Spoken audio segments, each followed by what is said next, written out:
ఒకప్పుడు మంత్రిగా ఏమయ్యా ఎస్పీ అని ఫోన్ కొడితే పని అయ్యే పదవులు ఉన్న అంబటి సారు పదవి పోయినాక ఇగో ఇట్లా ప్లకార్డు పట్టుకొని అదే ఎస్పీ ఆఫీస్ ముంగట మోకాళ్ళని నొయ్యంగా అరికాళ్ళ మంటలు పుట్టంగా కూడా లెక్క చేయకుండా నిలుసున్నాడు. ఇట్లా పాపం సత్యమేవ జయతే, నా ఫిర్యాదుపై చర్య తీసుకో ప్రార్థన అని ప్లకార్డు రాసి ఆఫీస్ గేట్ కాడ నిరసనకు నిలబడ్డాడు సారు.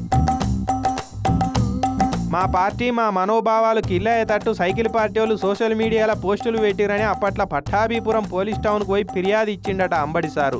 అయితే పెన్నుల ఇంక్ అయిపోయిందో, కంప్యూటర్ కీబోర్డులో కట్కలు పనిచేయలేదో, లేదంటే ఇంటర్నెట్ ఆగిపోయిందో కానీ పోలీసు వాళ్ళు కేసు తీసుకోలేదట. ఇక ఇప్పటికన్నా నేను ఇచ్చిన ఫిర్యాదు మీద చర్యలు తీసుకోవాలని పోలీసు వాళ్ళను తట్టి లేపేతందుకు ఇట్లా పట్టుబట్టి ఎస్పీ ఆఫీస్ ముంగట నిలబడ్డాడట సారు. తంతెలేవనోడు గోకి తెలిస్తాడా అన్నట్టు తమరు పోయి ఫిర్యాదు ఇస్తేనే దేకనోళ్ళు ప్లకార్డు పట్టుకొని నిలబడితే కాంతారా సారు.